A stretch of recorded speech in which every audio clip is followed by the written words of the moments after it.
Hi, MHIers. Tim Raderstorff here today, Chief Innovation Officer at the College of Nursing. And we're going to do a really interesting podcast that's going to go over the gamut of many things in innovation, but also all these things will be paired to innovation and entrepreneurship, which is a big passion for me. I'm very excited today to be speaking with Jay Clouse, founder of Unreal Collective. Jay's got a really interesting career that you're going to hear about here pretty shortly as he gives us an intro to his bio, but spanning from working at Ohio State in the Business Builders Club, undergraduate club here, to being in one of the hottest startups in the Columbus healthcare area, and then eventually taking the leap and going out on his own. So, Jace, thanks so much for being here today. Looking forward to having you. Why don't we start off with you just telling us a little bit about your background and how innovation has played a role within your career thus far? Sure. Yeah, I'm happy to be here. Thanks, Tim. Yeah, I came to Ohio State from a rural town in Ohio, and my worldview was pretty small at the time. My entire extended family were high school teachers, which is great. I just didn't know much of other possibilities. So I came to Ohio State not knowing exactly what I wanted to do. And so that gravitated me towards the exploration program, which is the undecided program within Ohio State. And I started looking around and thinking, okay, I'm in this program, but it's not going to give me the answers. What can I start to do to explore my interests to try to nail down what it is that I want to do? And I knew I liked to write, so I gravitated towards the journalism program. Someone told me, well, just take an independent study with The Lantern, the Ohio State student newspaper. So I did that for about a year, working, covering the football team, the wrestling team, the soccer team, which was awesome. But around that same time, I was introduced to the Business Builders Club, which was the undergraduate entrepreneurship organization at Ohio State. And so I started attending meetings. I went to a pitch competition to pitch an idea I had for an app. I did a horrible job of pitching that idea. But the benefit was I pitched first, which means I got to watch all the other teams pitch. And that was a really big awakening for me of having agency within my own life and the world to create things myself. That was my introduction to innovation, my introduction to entrepreneurship, my introduction to building things. And so I soon after left the journalism college to go into the business college to say, this is what I want to move my career towards. I want to start building things and making things. And I just continued to be involved with that club throughout college. I interned at a few different startups who were doing some exciting work, one of them being Fundable in Powell. And I learned a lot by doing. I started a small marketplace at Ohio State while I was there. It was called Market OSU. I think it actually still runs. I think you can still buy and sell football tickets, basketball tickets, and books. It's like a Craigslist for Ohio State students. You have to have an Ohio State login to get in. But that was my entry, my first try.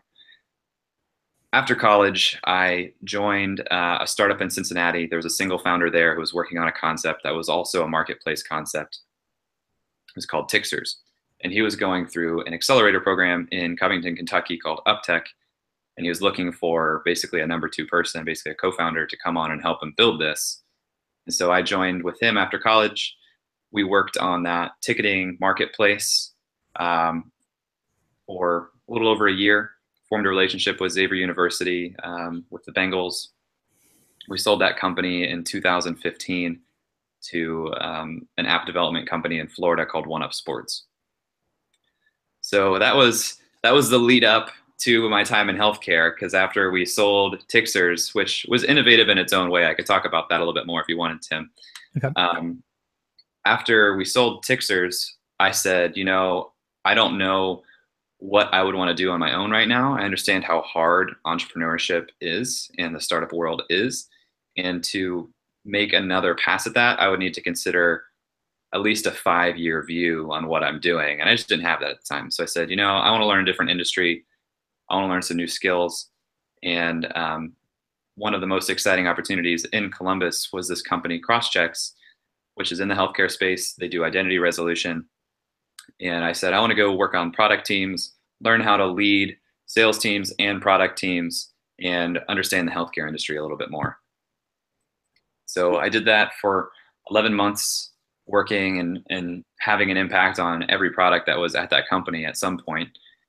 before saying, all right, I've learned what I wanted to learn here. I have this idea that I want to build on my own again. And in April, I left to start Unreal Collective, which is the company that I'm running now.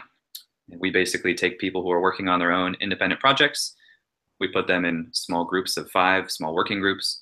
We meet once a week to talk through the challenges that we're facing, give updates on progress, and help each other get further faster on our projects. That's an awesome pivot from where you're going to really combine all of your passions together. You hit on 2 things that I wanted to kind of circle back on here for this talk. The first one, which was just identity resolution and what that means. You talked about cross-check. When we talk about innovation, entrepreneurship, and healthcare, we talk about pain points. Why is identity resolution an issue, and why is that such an impactful component for healthcare? It's huge. And so, obviously all the credit in the world for this understanding and discovery goes to the founder of CrossCheck, Sean Lane. He had a background with the military and intelligence. And when he was in the military, his role was helping do identity resolution for some of the bad guys, as he puts it. And so when he came back from the military to Ohio, he was looking at the problems facing his local community, which were prescription drug abuse. And the problem that they were having was because they could not identify people that were going to clinic to clinic to clinic getting prescription drugs under different names. They couldn't verify the identity of these people across different systems. And so he looked at that and he just said, oh, there's no internet of healthcare. There's nothing to say this person is definitively this person, whether they're at this hospital or this hospital or this hospital or this clinic. And so what CrossCheck set out to do was create a global identity graph so that wherever you went to receive your care, your identity was understood and matched safely, securely, so that A, prescription drug abuse couldn't happen as easily, but B, as the patient, this helps give you some control again over your record, because if you don't have that, you're just creating disparate records of yourself in data silos with whatever system you go to. It's usually on paper. And think as a patient going into any office that you go to, they say, has your information changed since the last time you were here? That's requiring you to remember the last time you were there, what information you gave to that system, and not confuse it with any of the other systems that you went to. Like, you don't even know your baseline a lot of times. Right. And so identity resolution in healthcare is really helping solve that problem. CrossCheck takes a very patient-centric approach to say you should own your own data and your own record, and that should be consistent with you across systems. Excellent. So the other component that we talked about here is, this program for the Masters of Healthcare Innovation isn't always focused on being the innovator. It's about leading innovation. So can you talk about what that's looked like throughout the different stages of your careers, where you're either maybe not leading people formally within an organization because there may be so few there, and really you're trying to lead innovation for your customers. And then what that looks like when you're in a larger organization where maybe you have to do both, where you're leading innovation and getting your team to buy into new products or services, but then you're also trying to get your customers to purchase them, and what that looks like. Yeah, so I think the key in a lot of ways for innovation is creating a safe space for it to happen. And in an organization, that can play out. If you're leading a team, you have to make a safe place where the team knows that if they have ideas, they can bring them to the table and they can be heard, genuinely heard. And so that comes down to your leadership style and how you make that space safe for people, and how you both impart the understanding that you're looking for that, but also walk the talk so that you can show in the way that you act that you genuinely want to hear their input and you want to have that type of innovation. What gets challenging is when you have an innovation like this system, the Internet for Healthcare, that was such a new idea, going to customers and showing this, it's difficult sometimes to get the customer to understand what you're showing them. And so let me give you an example. When I do customer interviews, when I'm talking to a potential customer or user for my technology, my product, whatever, the best case for me is that they are already aware of a problem. they're already seeking solutions to that problem, and that they're unhappy with the solutions that they're finding. Mm-hmm. That means that I'm going to be very easily successful. As you go up that ladder and you find that, okay, they're not unhappy with the solutions they find, or they haven't started seeking for a solution, or they're not even aware of that problem, it becomes harder to get someone to buy into an innovation, because you've got to get them to make the mental leap to understand why it's valuable. That's not impossible by any means. But as you're selling products or changing workflows that are expensive, either in time or money, it's an investment, right? And to get someone to make that investment, they have to understand the upside. And so that's when innovation becomes challenging and fun, to say, you know, I have this solution to your problem, and this is how you're going to benefit. It comes down to marketing, messaging, empathy, understanding the worldview of who you're talking to, and how you can share the benefits of that solution through their worldview that they'll understand. Does that answer your question? Absolutely. Absolutely. So thanks so much for sharing that. This has been part one in a multi-part series with Jay Clouse, founder of Unreal Collective. Tim Raderstorff here today, and hope you're enjoying these podcasts throughout the MHI program. Okay, Jay, we're going to jump into innovation through entrepreneurship. Okay. Okay. Hi, everyone. Tim Raderstorff here, Chief Innovation Officer at the Ohio State University College of Nursing. And today I have the honor of speaking with Jay Clouse, founder of Unreal Collective and serial entrepreneur. I think I'm going to be comfortable in saying that today, Jay, with you. So, you know, when we talk about serial entrepreneurship, we're talking about people who've successfully been entrepreneurs in multiple levels. So Jay can, if you listen to the introduction, Jay worked at a local startup here called Crosschecks, but also has founded a couple marketplace businesses, and now is out on his own doing a company called Unreal Collective. And it takes a lot of courage and a lot of insight to figure out, you know, when taking the entrepreneurial leap is right for you, how you can leverage your past experiences to make sure that you're adequately hitting on a pain point, and then, you know, whether or not this is going to be something that fulfills you professionally and personally. So, Jay, can you talk about what it's been like for you to make those decisions? Maybe take us through piece by piece, kind of starting at the beginning of your entrepreneurship career, and then getting to where you're at today.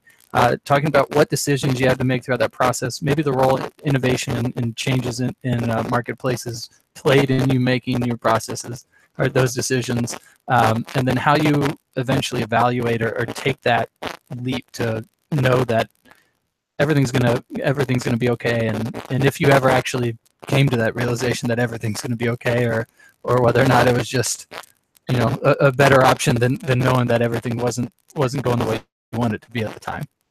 Well, I can say as an entrepreneur, you rarely have the feeling that everything's going to be okay, but small wins can convince you that way sometimes. Yeah, I mean, for me and for most entrepreneurs, we get excited about new ideas. We get excited about bringing new value to people's lives and creating something that did not formerly exist. That's what's exciting to us a lot of the time. And a lot of times it comes through having an idea and then just becoming obsessed with it, and not just obsessed with the idea, but obsessed with a future universe that is impacted by that idea, right? And so you have to get. Let's hang on one sec. Sorry, you're breaking up there. So you said not just being okay with that or having an idea, but becoming obsessed with it, and started to break up there. Yeah, it's about not just becoming obsessed with the idea, but becoming obsessed with a future version of the universe where your idea exists, so that you can see with full clarity, I understand where this needs to go, and I understand what the world will look like when this is there, and becoming so obsessed with that world that you drive towards making that possible. And so for me, I looked at Tixers was our first opportunity, and the founder, Alex, and I, we said, okay, in this world of ticketing, you have primary marketplaces, you have secondary marketplaces. Primary marketplaces like Ticketmaster are the first place you buy tickets on behalf of an event, an artist. They disperse them. That's where you first buy them. Secondary marketplaces are places like StubHub, Vivid Seats, Tixers, where the ticket had already been bought once by a purchaser, and now it's up for resale. And we looked at that and we said, we think that there's space in this secondary marketplace to innovate on how people sell their tickets across every marketplace, what people were doing was they would go to the marketplace, they would list their ticket for sale, they would put a price on it that was consistent with the market that existed. They would monitor that price, they would change it, and they would hope for a third party to buyer to come. And then the marketplace itself, StubHub, just served as an intermediary that took a percent of the sale by providing like the meeting point of the market. We said, I think there's a way we can innovate here. What if we as the marketplace purchase those tickets from the customer up front and let them get value for their investment immediately and go on their way? It saves them time. They don't have to worry about watching the price and continuing to wait for a buyer. And we did that, and the value that we gave ticket holders back was site credit. It was almost like a gift card. You could come to us, we would buy it immediately, we'd give you immediate value, and you could use that value on the platform towards other tickets. That was our innovation. And that was what was unique about us that got us a lot of opportunity with Xavier University, for example. Xavier was excited to sell more season tickets and ticket packs to season ticket holders. If you look at the industry, people buying season tickets has been on the decline for numerous years. And so we said, we think we can help you sell more season ticket packs, because what we can offer to these potential buyers is the fact that they have a low risk, low effort alternative to just wasting these tickets. The reason that season tickets were on the decline was people were saying, I know I'm not going to every game. I end up wasting 5 tickets or 5 games a year, and I could just buy the tickets that I want off the secondary market cheaper. And we said, hold on, instead of wasting them, you can have a guaranteed return on that investment just coming to Tixers, trading them in, and then you can use that towards other tickets. And we were able to make a case study and show them definitively in their 2014 basketball season, they sold more ticket packs because we offered that as a service. And so that's where innovation can play. That's what's exciting about entrepreneurship, because if you start a business and it's not innovative, that doesn't mean you're going to fail, but it does mean that you're now trying to reach the same customers that an existing business is already reaching with the same message that an existing business is already using. And it's hard to differentiate yourself. It's hard to say, come to me instead of going to this business when you're using the same message and you don't have the track record or the loyalty. Innovation comes in with your message and with your offering saying, we're doing this differently. We see a different way the world can work, and we think that you're gonna like it better. Come work with us. And convincing people to resonate with that message. Excellent. So Tixers had a really interesting play on what's on the market. And in your introduction, we talked a little bit about cross-checks and how that was a market differentiator, or maybe was, was something that was originally focused on the opioid epidemic and addressing that issue. But can you talk about how you've seen business or find new channels or new revenue channels within their system, or new uses of their technology as they grow, and how they're quickly innovating kind of on the fly to make sure that they're not falling in love with their solution, but really falling in love with the problem? Yeah, I mean, and this comes down to continuing to be open-minded and open to new opportunities, because sometimes you'll be going down a path and it's obvious sometimes that the product will change direction on what you're offering based on feedback. But what a lot of companies find is they'll go down a path and they'll have an offering and they'll have customers, and the way to monetize those customers may change from what they thought. They may find that, okay, we're charging a customer a monthly fee to use this service, but actually in the case of like a social network, actually it's better for us to let the customers use this for free so that we can monetize their data to people who will pay more for it. And by offering it to the customer for free, we end up with more customers, which makes the data more valuable. But you have to be open continuously to the opportunities available to you in your business, whether it's monetizing, whether it's serving a different market, so that you can identify and capitalize on those opportunities. A lot of times people can get too siloed and focused on their exact way of doing this. They're focusing on their means to the end as opposed to the end, and staying open to those means. And that can play out, like I said, in the product, in the way that it's monetized. I haven't personally worked through something where the way we monetize something has changed, but I've seen it. And I've certainly seen how the product itself has changed based on the response of the market and the user. Yeah. So when are those decisions made? And that may seem obvious to you, but talk to me about when you have to make those tough decisions to change the way you either deliver your product or monetize your product or deliver your business in general. I feel like the right answer is before it's too late. Yeah. Okay. But you when you bring anything to market, when you bring a product or service to market, you're going to immediately start getting feedback, whether it's I love this, whether it's I hate this, whether it's I want you to do this differently, whether it's hey, I'm over here and I see what you're doing and I think you should consider this. You're going to get signals from the market once you present the market with your product or service.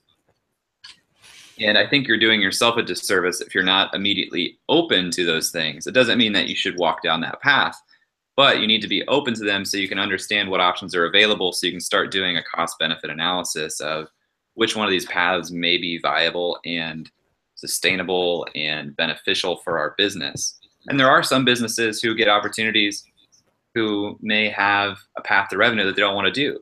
A friend of mine has a mobile app that he's built that's free for consumers, and he has not monetized this through ads because that's not part of the experience that he wants for his users. He has the opportunity, he can monetize with ads, he can make tens of thousands of dollars per month purely through ads, but that's not the experience he wants for his user, and ultimately that's more important to him. He sees a different path to go down to monetize. So it's not always about taking what's available, but it's good that he knows that's available in case he got into a different place where it became totally necessary to monetize immediately, or if he changed the product and he found a more non-invasive way to advertise. It's good to have that understanding of what's possible, even if you're not going to go down that path. But as you reach inflection points to say, I'm not going to, there's all kinds of inflection points, but it's worth reevaluating constantly what opportunities are available to you and doing that cost benefit to say, if we do this, what happens? If we don't do this, what happens? Because there's an opportunity cost of doing anything that you do, you're implicitly saying no to something else. And anything that you don't do, you're implicitly given the opportunity to do later. Yeah, that's what I'd say about that. Great. Before it's too late. I love that. It's perfect advice. So this has been Tim Raderstorff speaking with entrepreneur and founder of the Unreal Collective, Jay Clouse. So Jay, thanks so much for being with us today. This is part in a many-part series, so be sure you're checking out the rest of the podcast with Jay and his experience throughout healthcare and entrepreneurship. Okay, Jay, I had some audio issues on that last one, and everything looked like it was going well from the visuals that I had there, but it was coming through a little distorted at times. So why don't we do these next couple? You're getting it too?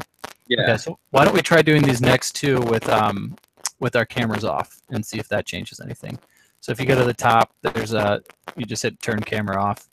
Perfect. Still hearing okay?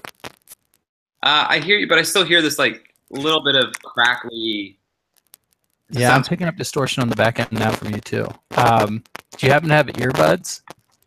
I do. Let me try. Let's see if that changes it.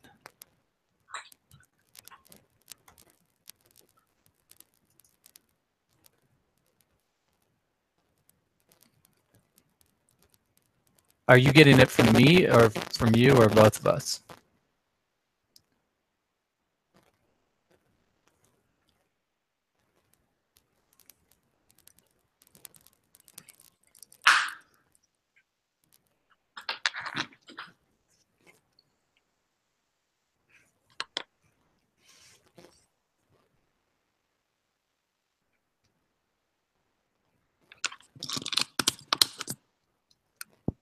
How does this sound? Nah, same issue. I'm wondering if we just need to reconnect? Because you're the whole time your video didn't. I had no issues with your video. It seems like it'd be weird that it would just be an audio issue. Yeah. Maybe I'll just call back in this line. Yeah. Why don't you pop out and come back in and see if that fixes it? Were you getting it from me at all?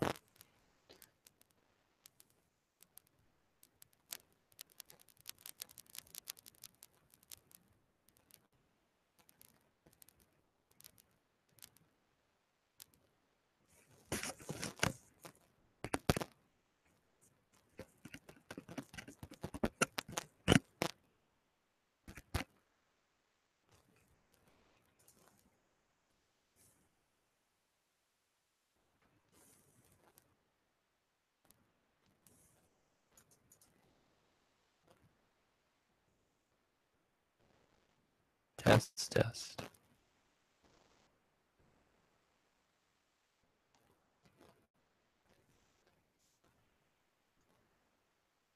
Okay.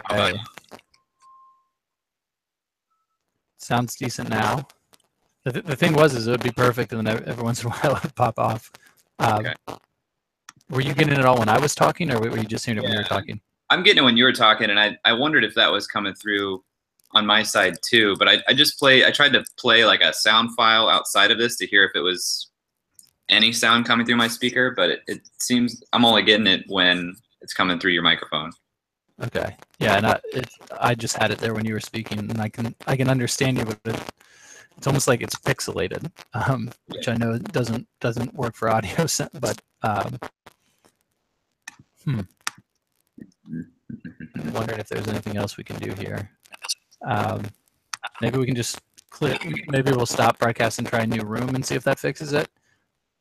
And if not, can you try to unplug your microphone and plug it back in? Yeah.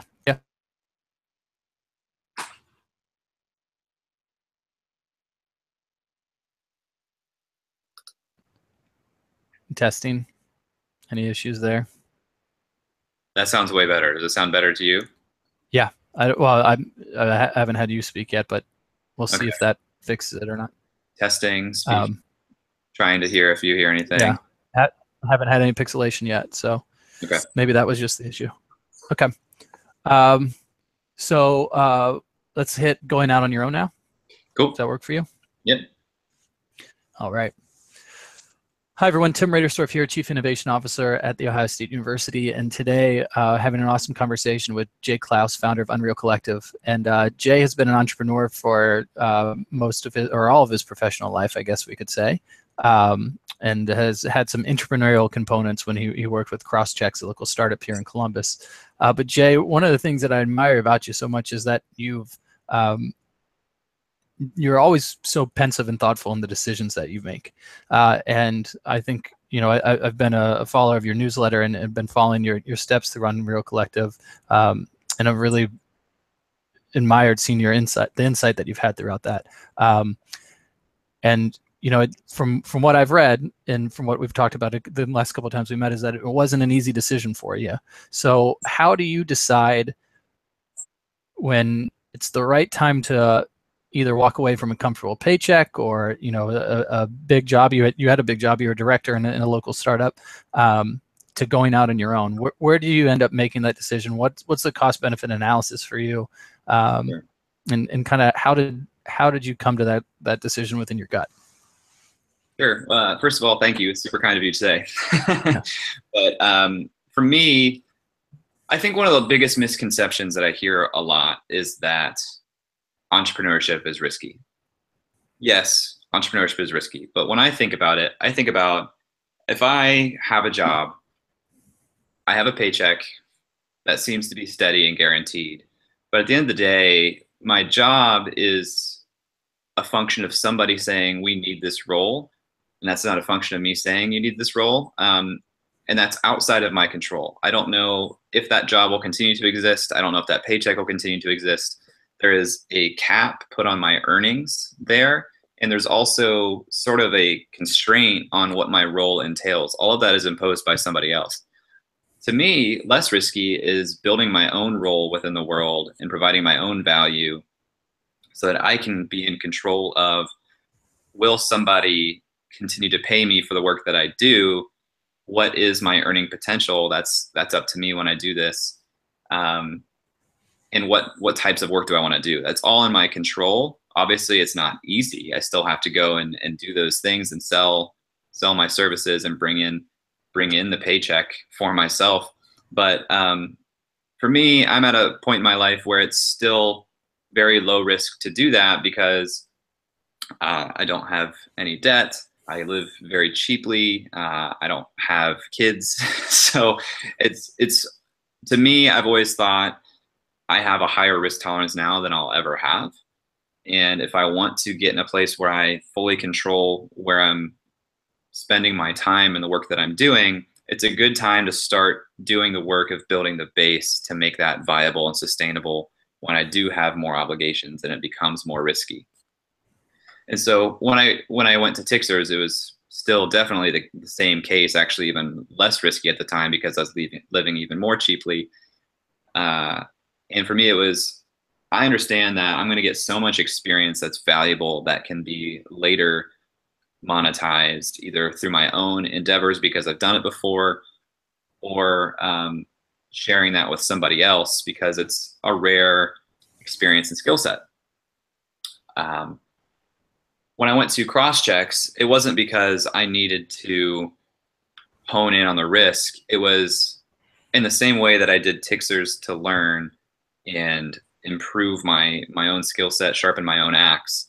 I recognized that there was still a lot that I could learn, that I would learn working at a company from another entrepreneur who was at a different stage of his company. It would be easier for me to learn that going there and working there than trying to build that same environment just so I could learn from it. Right. So to me, it was less risky to go and get that learning by just going and taking the job than otherwise. And so when I went to Crosschecks, I tell the story a lot. I made a very detailed list of the things that I wanted to learn. And I had, I think, 6 categories, things like leadership, sales, marketing, product, company culture, and I think operations. Oh, and healthcare industry. So I had these 7 categories and I had smaller sub goals within them, things that I wanted to learn. Like what is, I think we'll talk about this soon, what is the sales cycle like in healthcare? How does company culture manifest at a company that's 100+ people? How does a CEO lead a company of 100+ people? How can I lead a team of, at one point it was 15 people? All things that I wanted to learn.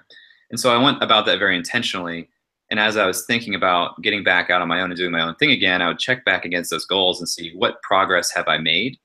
And of the things that I have not learned, how can I push forward in that direction? And if I can't push forward in that direction, what are the implications of that? And for me, I looked at it and said, I have an idea of something I want to move towards and work on. I'm not making progress towards the things that I haven't learned that are on this list. And so it became an opportunity cost of the longer that I don't take advantage of this idea and I'm not learning, the opportunity, there's just no benefit for me anymore besides the paycheck. And at this point in my life, that's not the biggest driving factor. So I looked at it and I said, this is the right time to go and make my next move. So there's a lot there that I want to dive deeper in. But the 2 things that I think we'll hit on here, one are habits. So it sounds like maybe you're taking some of your habits from your journalism career or your time in journalism to make lists. So that's one thing I want to talk about. And then 2, I want to talk about making investments in yourself. So let's start first with a list. What are the habits that you have? I love that you came up with the 6 things that you wanted to learn. Are lists a big part of your life? Are they things that have helped you along the way? 100%. I'm a big believer that my memory is garbage. And so I don't want to rely on my memory for anything, because even if I am remembering something, I'm putting a cognitive burden on myself to remember that.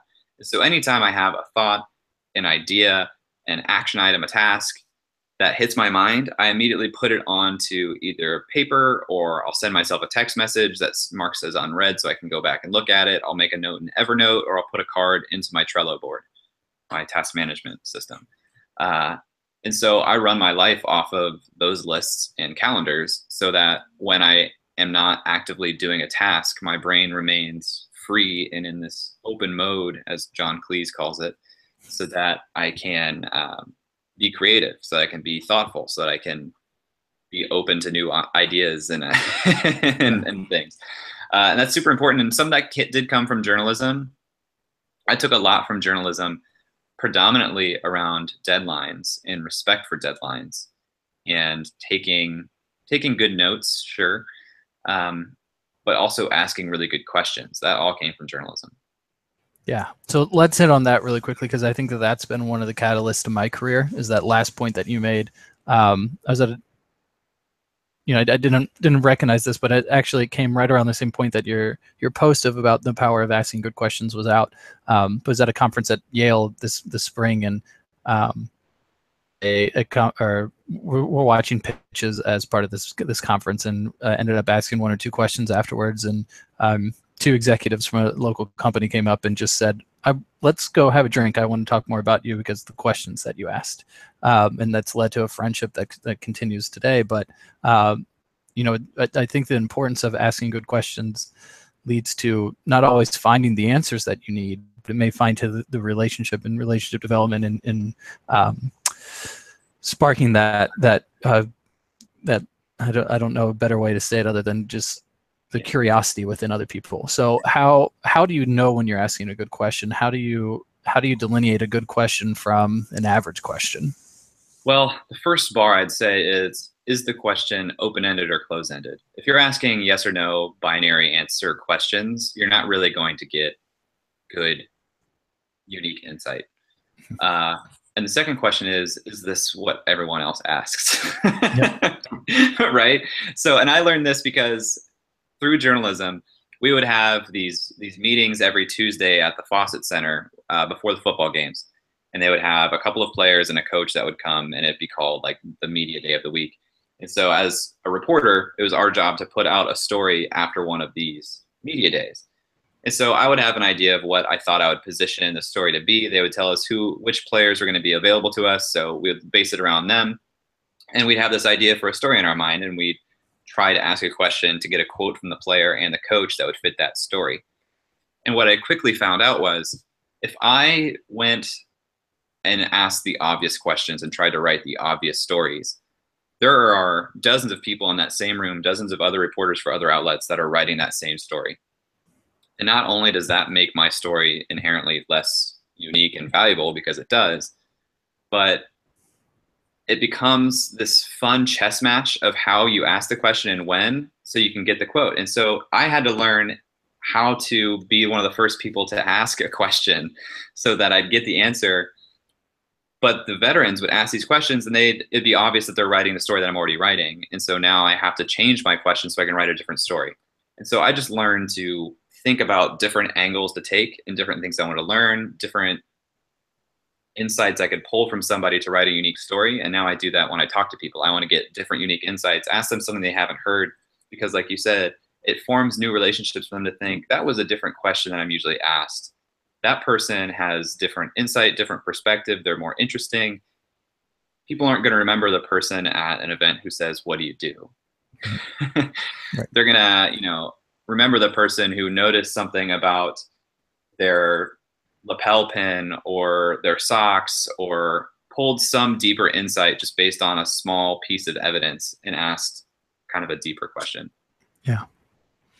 Yeah, questions are so powerful. This one maybe not as powerful, but when we talk about investing in yourself, you talked about sharpening your axe, and making a correlation to the stock market. How do you determine which of those investments are trendy, which of those investments provide long-term value, which investments may provide a really quick pulse in your value or uptick in your value, but may not last that long? And then how do you decide which ones you want to, knowing all those things, how do you decide which ones you want to be invested in? Sure. I think of this more from the standpoint of compounding interest. Mm-hmm.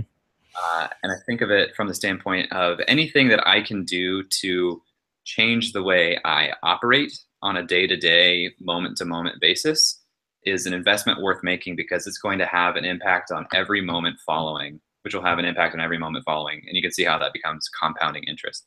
Mm-hmm. So the best investments I've made are in coaching. I pay a coach. I work with a coach. In relationships with people. Honestly, there are people that I wanted to get in touch with, and whether as a coach or because they build products or lead communities, I buy that product or buy into that community for a reason to talk to this person. I basically pay for access to people at times. And that's been great because I learned from them, and it changes the makeup of who I am and how I operate in every micro moment, every relationship. Every time I have an opportunity to ask a new question, my perspective is different and I can ask it differently, and it's going to change every moment thereafter. Now, the difference is if you are actively working to solve a problem or do a specific outcome, you're working towards a specific outcome, and you have a roadblock and you're trying to solve that problem, it's less about building the base and it's more about getting that sharp uptick you talked about of understanding and going to the right person, targeting the right person that has the insight that you need and getting it from them, because then that gives you the knowledge to jump over that hurdle. But in general, day to day, as I'm just trying to grow and evolve as a person, I am looking for those things that will improve the way I form relationships, the way I approach problems, the way I think, stuff on a micro scale. Yeah, that's fascinating. And it reminds me a little bit too of, you talked about coaching and having the opportunity to interview and learn from other people. I was listening to the Tim Ferriss podcast this weekend on a long drive, and Larry King was the most recent guest. And I've never really followed Larry King or knew much about him, but he talked about with his interviewing style and asking good questions and trying to get the most out of the interviewee. And he just said, my role in that time is not to talk. My role is to listen. And if I'm talking, I'm not learning anything. So I think that that's a really powerful lesson to think about when we talk about investing in yourself and asking good questions, recognizing that once your question has been asked, if it's a good one, your next role is to be an engaged and active listener. So I love how you've been able to correlate all this back and bring in the power of compound interest as well. So this has been Tim Raderstorff speaking with local entrepreneur, founder of Unreal Collective, Jay Clouse. Jay, thanks so much for joining us today. Okay. Yeah, sounds much better. Yeah, much better. No issues at all there. You want to do organizational culture or sales cycles within healthcare? We can do sales cycles. It'll be a shorter one, but we can do that. Okay. Yeah, I mean, we'll hit them both, but what time do you need to be done? I'm good on time. I think. You're good. Okay. If we yeah, I've got 30 more minutes scheduled. Maybe we'll do 2 or 3 more here. Really fine. Cool. All right. Hi, everyone. Tim Raderstorff here, and speaking today with Jay Clouse, founder of Unreal Collective, local entrepreneur in Columbus. And I hope you've had some opportunity to either listen to Jay's introduction or some of the other parts in this multi-part podcast. But one of the really cool things about Jay is that he's worked with CrossChecks, a local startup here, where he's had to sell products to either hospitals or to small healthcare practices, whether that be nurse practitioner, physician run. Jay's been down in the trenches trying to understand how to sell products to healthcare organizations. And there are a lot of barriers that come with that. So Jay and I are going to talk a little bit here about what some of those barriers are. One, so that if you work in a health system and there's something that you want to bring into it, that you understand some of the challenges that your vendors may be facing. And then 2, if you're looking to get outside of the traditional healthcare leadership with working in a healthcare organization and want to work with a company like CrossChecks or Cover My Meds or Prior Auth Now or any of the other startup organizations in Columbus that are really trying to tackle these things, or outside of Columbus for those of you who are joining us from across the world. Let's talk about that, Jay. Let's talk about what are the challenges from your unique perspective as being a vendor or a potential vendor to a healthcare organization or a practice. What are the things you run up to when trying to sell to healthcare? Sure. when I joined Crosschecks, they had been in hospital systems for a couple of years. They had technology that helped simplify and give transparency and make faster the hospital waiting room experience. And so they had been selling to hospitals for a while. And what they found was they made a system for identifying tiers of hospital based on number of beds. And I forget what the cutoffs were, but we went up to tier 3. Tier 1 was like on Ohio State. Tier 3 was a small community hospital with a few beds. Obviously, as you get closer to a tier 1, it's just bigger, bureaucracy is bigger, it slows everything down. And to make decisions, purchasing decisions, or even just implementation of technology decisions was a larger conversation, and it took months. It took a long time. You would have to involve the chief information officer, you would involve the chief financial officer, and sometimes you would involve revenue cycle, patient experience, all kinds of people who want to talk about this, even if you are just trying to provide that technology at cost or as a service, because there is a whole process to go, especially at a larger level, to bring in technology, implement it, train the workforce on how to use it, and rework the workflow to do that. And so that was something that they had been working through for years before I got there. When I first joined, the product that I went out to the market and validated and ultimately brought to the market was a software system for physician practices, independent practices. And for that conversation, it could move a lot faster. I could go into one of these practices, and if I got to talk to the right person, we could implement the technology that day. Big difference was we did not integrate or need to integrate directly with what they were doing. We set up that system outside and alongside what they were already doing. And I could go and set it up that day. I could train them. They were much smaller, more nimble. They could make decisions faster. Ultimately, most of those offices had a front desk attendant, an ops manager, and the physician themselves. And the interesting dichotomy was the desk attendant would be the person using the software most times, but they had no real authority for making the decision to implement it. That authority was the office manager. The office manager had to say, I want this, I recognize this value, but they still ultimately then had to get sign-off decision from the doctor. Right. So for us entering, we would talk to the desk attendant. It couldn't really help us other than being the gatekeeper to help us talk to the right person. And then conversely, we could talk to the doctor who could make the yes or no decision, but if he didn't get the office manager's buy-in, they wouldn't use it. So it was an interesting, we had to really talk to all three to get it to work. But if you were able to do that, you could actually turn things around and move day of, because they are small enough, they're nimble enough, they have the ability to make decisions that quickly. Whereas a hospital just simply does not. For revenue cycle, for slotting something into a new purchasing cycle, it could be 6, if not 12 months in advance to say, okay, we'll put that into the budget for next year. And then as a business development or sales representative, account representative, you have to maintain that relationship for months and understand when the go live date can be, do the homework to recognize what's working backwards, the steps to get to that go live date, making sure that we train them, making sure that we implement the technology, making sure that we test the technology, making sure that we get paid, and here's the start date. So it was something like I said in an earlier part of the series, I had a goal of understanding that. And I feel like I got a lot better at understanding that. There's still a lot to learn in that realm as a sales rep for different industries, even healthcare, of how that cycle works. Right. So it's fascinating. Talk to me a little bit about why hospitals need to wait 6 months before they can purchase something. Well, they just work off of a budget. And Mm-hmm. so for them, anytime that they're spending towards anything, they will only evaluate their budget and what they're spending on once or twice a year. And for you to come and say, I have this technology solution that's going to cost you money, they say, well, we can talk about that. But if we want that, we don't have money allocated in this year's budget to spend on that. So it has to be put into consideration for the next budget cycle, which, like I said, it could be anywhere between 6 and 12 months away. And before that time, you're still going to have to convince them that it's something that they want and that is worthwhile.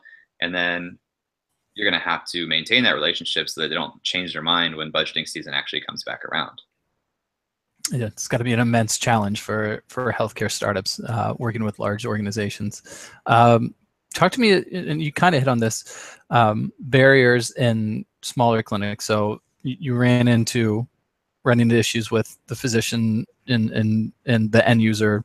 But what were some of the other things that you saw? Was pricing an issue for you all? And I know you had a unique pricing structure, so maybe you can talk about that.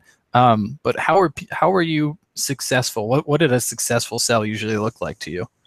So for CrossChecks, the strategy for a very long time with our hospital and physician office products was distribution. It was, we will provide the technology, at least up to a certain number of units of the technology. We'll provide that free of cost for you to implement it. And that was because the monetization strategy was down the line based upon the network of distribution created. A little bit like what I was talking about in an earlier part of the series. Physician office software, we were offering that for free as well. But you go into these offices, and what you realize about anybody in healthcare is their most scarce resource is time. Mm-hmm. And the people who really suffer for that are the patients a lot of times, because the staff is busy doing all this administrative work to check the boxes that they need to check, whether it's for their system, whether it's for their boss, whether it's for the state, whatever mandate they're checking by checking all these boxes. But they have to do a lot of administrative work. And so if you are proposing a software solution that is outside of what they're already doing, you're either offering to replace software, which in and of itself is going to take time to replace the software, retrain the people, and get them up to speed so they're operating efficiently. It's got to be a massive improvement to their workflow for that to be worthwhile to them. Or you're providing new software that works alongside that, and that still takes time to implement and train, and it better not be adding steps or time to the workflow, or they're not going to use it. And so those are all the challenges. It's the same at the physician office level. It's the same at the hospital level. At the physician office level, they operate on a more lean budget. They don't have these massive systems like Epic that they paid hundreds of millions, if not over $1 billion to implement. They have this software that's open sourced and free, or they're paying a small fee for, and they hodgepodge these different systems together to do different things. They may be working off of 4 or 5 different software interfaces at any given time and having to tie between them. And so to introduce a new one into that is really hard. To introduce something that consolidates those things and is cost effective, and you can tell the story of either how you're going to save money or how it's going to pay for itself based on the revenue you can generate, that's powerful. In CrossChecks now, the product that they've brought to market since I've left Olive, that is an artificial intelligence product that basically says, we don't want humans being the interface between different software interfaces. We can automate the work going between interfaces with artificial intelligence using Olive. And that's helping to scale the humans that are at the office and helping them to better utilize their time and serve the patients. So you hit on one other unique point. The artificial intelligence component is fascinating and way too far off left field to start on a new topic there. But you talked about giving your product away for free. And one, can you talk about how that's feasible for a startup company? You know, how do they build that into their ramp to be able to monetize their business? And then 2, how is that received by your customers? Why wouldn't someone take that for free? How do people perceive that low price, and are they skeptical of the catch or something along those lines? It's interesting. So for most consumer products that are applications, like think of any app on your phone, think of any popular software or popular online website that you use, you're probably using that for free. Mm-hmm. And that's kind of the predominant strategy in the B2C, business to consumer marketplace. And that's advocated a lot by investors on the West Coast, especially, because they're saying, if you can get attention, the eyeballs of lots of people, and you can do that quickly, that is super valuable to a lot of different parties. But the old adage of, if you are not the customer, if you are not paying for the product, you are the product. That is pretty much true. So there are different ways you can monetize something that's just distributed. It can be advertisements. It can be the data in aggregate. I mean, they anonymize a lot of that data, but in aggregate, lots of data of customer use and sentiment is super valuable. For cross checks, I mean, I don't want to get too much into it because it wasn't where I operated. That level of business strategy isn't where I operate, and I don't want to speculate, and I don't want to share anything that's out of turn. But they saw distribution as a viable way to find value down the road. But so where does the capital to keep their overhead come from? Just trying to get to venture capital and where you have to have that foundation in place. You hit on it. It's venture capital a lot of times. Venture capitalists will come in and say, we understand that the value of having this many eyeballs, this many people using a product is inherently valuable. We will subsidize the operations of the company to get to that point where it can be monetized in that way. That's a lot of what venture capital does for these startups. Even Snapchat, before they went to IPO, they were operating off of investment, private investment, venture capital, saying we see a lot of people using your product, and even though they're using it for free, we know that there are going to be billions of people that we can advertise to, which we can monetize to the tune of this much revenue, which pays back our investment. What's interesting that you asked a second ago is when you approach somebody with a free product, they're not always like, hooray, free product. Right. A lot of people think, why though? Right. And so you have to be able to answer that, and you have to be able to answer that genuinely, and you have to be able to answer that honestly. And, it can't be underhanded, or they're not going to take it. For us at the time, we had a contract with a large organization in New York State, and that contract was inherently more valuable when there were people using the other products in the suite. And so we were saying, we make our money off of this larger software that we sell to this company. That software is smarter and better when offices in this region are using our other products. That's why we can offer it for free. It's more valuable for us to have you guys using it so it can inform this piece of software. And that was fine. But if we were to go and give away a free product to somebody and say, well, I'm giving you this for free because I just want your data. I want to know everything about you, and I want to sell it to marketers so that they can market to you directly. People would be turned off by that. That's exactly what Facebook does, but they don't tell you that. But people would be turned off by that. Right. Right. So a lot of fascinating ways to generate revenue, but things that you need to be aware of as we look back on this in summary is that sales cycles in healthcare can be incredibly challenging. Giving away things for free with a long-term goal still isn't always the final the end all and be all of being able to make that sale either way. And then third lesson here is that it's really hard. So don't be afraid to recognize that this is a challenge, and it's not something that you're going to stumble into with great success. Know that it's going to take a lot of blood, sweat, and tears to make it happen. So Jay, thanks so much for sharing your insights with us today on the funding cycle and what it's like to sell to hospitals and health systems.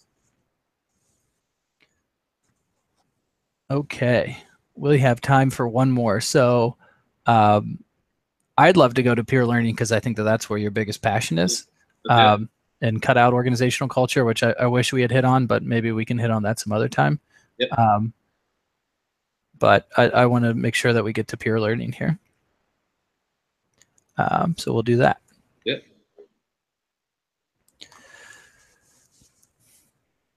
Hey everyone, Tim Raderstorff here, Chief Innovation Officer at The Ohio State University College of Nursing. And today I'm speaking with local entrepreneur and founder of Unreal Collective, Jay Clouse. Jay has been speaking with us about his journey through entrepreneurship, selling and purchasing cycles within healthcare, and a lot of other just really fascinating stories from his life as an entrepreneur. But we want to focus a little bit here too and turn on to something that isn't necessarily a core component of the MHI curriculum, but I think there's a lot of parallels that we're going to be able to draw here pretty quickly to leadership and some of those principles that you've learned from those courses. So, Jay, you're really big into peer learning, and that's kind of been almost the business model that Unreal is founded upon. So, talk to us a little bit about what peer learning is and where that immense value can come from it. 100%. I have personally, and it took me a long time to have vocabulary for this, but I have personally been a product of peer learning by nature of the people that I put myself around all the time. And going through college and then post-college, the only reason I did that was because I just thought it was a more interesting way to live. I thought it was more interesting to be around people who were doing things that were innovative and new and different and just new concepts to me. And I was learning all the time. I felt like I was becoming a more well-rounded person. I was becoming smarter. And honestly, I take so much from other people that I can apply to my work, and my work becomes better. I'm able to form better relationships. I'm able to form new relationships with different circles of people because of learning from my peers. And so that became super, super fundamental to me. And I started thinking, how can I create a place for other people to have that same experience? For example, I spent 2 years living in a house as an adult, living in a house with 6 other adults who were all entrepreneurs, musicians, management consultants, agency guys. I was learning so much around them, and it was growing me so, so quickly because every day I was in basically this working group of people who were doing their own projects and working through their own problems, and we would talk through them and we would share them. And now I'm learning things that other people work through, so that if and when I ever approach that, or if I meet someone else who's approaching that, not only do I know what that means and looks like, I might know the solution that people have used, and I certainly know someone that I can introduce them to talk to about that issue. Yeah, so let me interject there. So in a lot of ways on the surface, this seems inherently obvious, right? Learn from the people you're around, love the people that you're around, take the best from them that you can. But how do you do that in a deeper way, in a genuine way? And I think that's where you're going with this. But you know, I think a lot of people, particularly now, have struggled moving beyond the surface with relationships. So how are you using peer learning to do that? And also, what's difficult is outside of the classroom setting, once you get out of high school or higher ed, you become inherently more insular in the people that you're around. And so it's hard to intentionally form these groups of people that have diverse interests that you can meet with regularly and learn from regularly. But what really builds connection in people, a lot of it is proximity. I'm around these same people frequently, and then frequency, being around them frequently, like I said. When you are around somebody closely and more frequently, you inherently build this bond because the humans are a tribal species.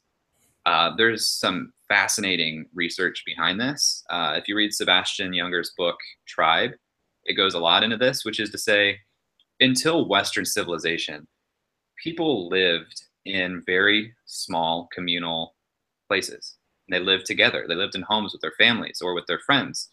Western culture is the first culture to say, we're going to put this grid system in place where you're going to live in a house by yourself with your family and be away from people. But the way that has evolutionarily had an effect on our psyche, if you look at the rates of depression during wartime versus non-wartime, rates of depression go down during times of conflict because it drives connection between people, and that's inherently better for our psychology. Wow. Long way to get to the fact that when you intentionally put yourself around people continuously for the sake of forming relationships, learning, helping each other, we want to help each other. You grow as a person, you enjoy life more, and your work becomes better. It's just a fact. And it's hard to find those intentional communities and hard to form them. So for me, I went sort of on a mission of how can I help facilitate that and build that for people? Because I want to keep helping people. I want to be around people. And I want to be around really smart, talented people with diverse backgrounds and viewpoints. And that became the basis of Unreal Collective, saying, if you're working on a project, I want to help you succeed in that project. And I'm going to help you succeed by putting you around other driven and ambitious people who are also open and generous with their time, so that together we will work through problems, we'll learn from each other, and we'll form this tight-knit community where we all succeed better than if we were working in isolation. So that really hits on a lot of components in healthcare, things we call, interprofessional collaboration. Can you make some connections between the work that you're doing and how maybe someone who, is running a committee within a large health organization or a large company may be able to take some of those components and really bring it to, work on their leadership and team building skills? It's honestly a lot easier than you think, I think. Or I would say. Because people want to work with each other and they want to connect. I mean, think about a time that you were at work, maybe you're eating lunch in the lunchroom, and you look over and someone's eating alone, you're eating alone, you think it might be nice to sit and eat with somebody, and maybe it's that person, but you're scared because society doesn't really teach you to just go bridge that and say, I'm going to meet the stranger, I'm going to eat with them and break bread. But if you are the person to take the first step and reach out your hand and say, I want to spend time with you, and I'm going to do that with 3 other people or however many people and pull them together, they're going to be really open to it. They're going to think this is great. I want to be more personable. I want to meet more people. It's just nourishing to the soul. But B, you're going to achieve good results from it because, the old adage, 2 minds are greater than 1. Yeah, and 5 minds are greater than 2, or however many you work with. Anytime that you bring people together, you are now generating new ideas because person 1 has ideas, person 2 has ideas. Based on those 2 ideas, you may spawn a 3rd idea, and that just multiplies by the number of people that you're working with. So working with other people is such a exponential differentiator in your work. And if you get more diversity, and I mean that in all types of the word, generational diversity, racial diversity, gender diversity, experience diversity, if you get those people together, they're going to have very different viewpoints, which are going to spawn all types of different kinds of ideas and outcomes. Yeah, that's fascinating. The example you gave of the lunchroom really resonated with me because I've been in that circumstance many times throughout my career. And I've been familiarized to a new concept called going first. And I'm forgetting who the person who's kind of leading this movement, but the concept of going first is being the first person to say hello, being the first person to make the connection, being the first person to introduce yourself in an awkward situation, and really the power of putting the olive branch out and really mitigating the stress and risk for those around you, and the power that going first really leads to that. That's awesome. Let's finish here with leadership. So talk to me a little bit about your leadership style and what you've seen, whether it be through peer learning or through any other components. What are the most successful leaders doing that you interact with? Yeah, I think, and there's a little bit of a difference between leadership and management. Right. Because management, the traditional wisdom is the job of the manager is either to train or to motivate. And if someone you're leading lacks the motivation or they lack the ability, you need to close that gap. Fine, that's good for management. Leadership, leaders want to grow other leaders. A true leader creates another leader. And you do that by creating a place for people to take risks and learn and contribute and grow. And you can certainly share your experience and give them jumping off points, ways to think about things. But I find that leaders are almost never prescriptive in what they do. They lead you along and they open you up to new possibilities and new ways of looking at things and say, have you considered this? Have you looked over here? And now that you're looking over here, look at these different options and go with them however you want, but you're going to learn from them. And you can say, when I was in your position, I looked over here, I chose this path. And that does sound super esoteric, but just meaning that you're creating this open place for people to grow and experience and learn through experience, sharing your own experience, sure, but not saying my experience should be your experience and you should do what I did.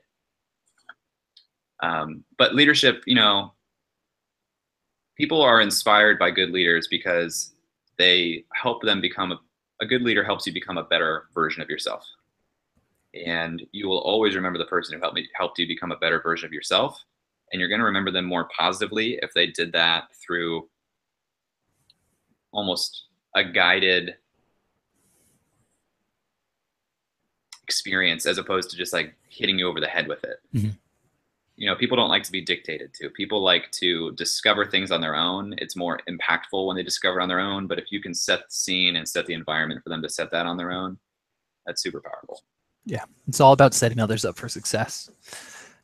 So thanks so much for your time today, Jay. We've, I think, hit on about 5 different parts. If this is the first conversation you've listened to of Jay's, go back and listen to parts 1 through 4, where we talk about entrepreneurship, innovation, a little bit of components of leadership and selling to healthcare, and just, when Jay's very, although it be sort of brief, you haven't been in the game that incredibly long. But for the amount that he's done in his time, it's been phenomenal, and the insight, the humble nature that he comes at this with, I think you'll be very well served to go back and listen to the rest of Jay's podcasts. So Jay, thanks so much for giving up your time. We really appreciate your generosity and admire that within you, and being so willing and generous with your time. And thanks to you all for listening in today. Thanks, Tim.